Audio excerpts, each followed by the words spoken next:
My name is Spandana Durga andi. A post వచ్చింది? MPDO andi. MPD. Yeah. అంటే ఎంత కాలంగా వెయిట్ చేస్తున్నారు? Been waiting for a couple of years because it got postponed andi, like 2-3 years అది cancel అయింది. మీకు తెలుసు కదా prelims అదంతా, so been waiting at least ఒక 3 years. ఎట్లా చదివేటోళ్ళు మీకు చదువుకునేటప్పుడు? It's a complicated process అండి, as you know. ఇది చాలా కష్టపడాలి, చాలా రివిజన్స్ చేయాలి, చాలా వెయిట్ చేయాలి. మెయిన్స్ ఇస్ ఆల్సో అంటే దానికి ముందు ఎవరికి ప్రీవియస్ ఇయర్ పేపర్స్ అట్లాంటివి ఏం లేకుండే కాబట్టి కొంచెం వాకింగ్ ఇన్ బ్లైండ్ లాగా అయింది. But it was very good and ultimately well set papers and everybody has written well and results వచ్చినాయి. ఫైనల్గా ఇదైతే మీకు గ్రూప్ 1 పోస్ట్ ఇవ్వాలని చెప్పి రేవంత్ రెడ్డి గారి ప్రయత్నాన్ని ఎట్లా చూస్తారు?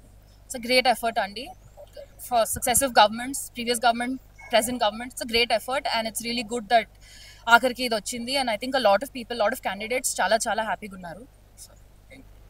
మేడం మీ పేరేంటి? నా పేరు యువిక అండి. ఏ యువిక. పోస్ట్ వచ్చింది? ఇప్పుడు నాకు డిఎస్పి వచ్చింది. డిఎస్పీ. యా. అంటే ఎన్ని సంవత్సరాల నుంచి చూస్తా ఉన్నారు?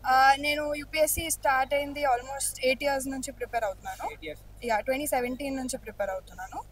దాని తర్వాత యూపీఎస్సి రాశాను అండ్ డిఫెన్స్ సర్వీసెస్ ఎగ్జామ్స్ ఇంటర్వ్యూస్కి వెళ్ళాను. ఇది అయితే ప్రతిసారి ప్రిలిమ్స్ మెయిన్స్ అన్ని క్లియర్ చేశాను. ఇప్పుడు పాస్ట్ 3-4 years నుంచి ఇదే ప్రిపేర్ అవుతున్నాను. ఎలా చదువుకునేటోళ్ళు? ఎట్లా ప్రిపేర్ అయ్యారు? యూజువలీ ముందు ఇన్స్టిట్యూట్కి వెళ్ళి ఉంటుండే, తర్వాత ఒకసారి అంతా మనం నోట్స్ ప్రిపేర్ చేసుకున్న తర్వాత ఉన్నది రివైజ్ చేసేది ఉంటుంది. అండ్ పాస్ట్ 2-3 years నోటిఫికేషన్ వచ్చినప్పటి నుంచి అయితే మోస్ట్లీ మార్నింగ్స్ లేసి ఒక 4 to 11 వరకు చదువుకొని నెక్స్ట్ వర్క్ ఉంటుండే నాకు. అప్పుడు అది చేసి 11 to 7 or 8 వరకు చేసి 8 నుంచి మళ్ళీ ఒక 1-2 hours అప్పుడు చదివిన తర్వాత మళ్ళీ నెక్స్ట్ అదే సైకిల్ ఫాలో అవుతుండే నేను అంతే. అయితే ఈ గ్రూప్ 1 కి చాలా అడ్డంకులు వచ్చాయి. Yeah. సో చాలా మంది అప్లై ట్రై చేశారు. Yeah. దాన్ని ఎట్లా చూస్తారు? అంటే వాళ్ళకి రాలేదు కాబట్టి అలా చేస్తున్నారు, లేకపోతే తప్పులు జరిగాయేమో అన్న అలిగేషన్తో చేశారు.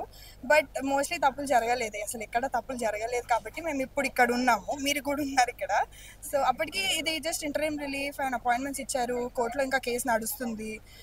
సో అది నడుస్తూ ఉన్నాక కూడా ఇది ఉందంటే ఇక్కడ చాలా నిజం ఉన్నట్టే కదా, ఊరికే అయితే చేయరు. కాబట్టి గవర్నమెంట్ అండ్ టీజీపీఎస్సీ ఇద్దరు చాలా కష్టపడ్డారు. బికాస్ అసలు ఎక్కువ మేము ఎంత పెట్టామో ఎఫర్ట్ మాకంటే ఎక్కువ చాలా పెట్టారు, వాళ్ళ ప్రూఫ్స్ అన్ని ఇచ్చారు. సో చాలా హెల్ప్ చేశారు గవర్నమెంట్ అండ్ టీజీపీఎస్సీ టుగెదర్.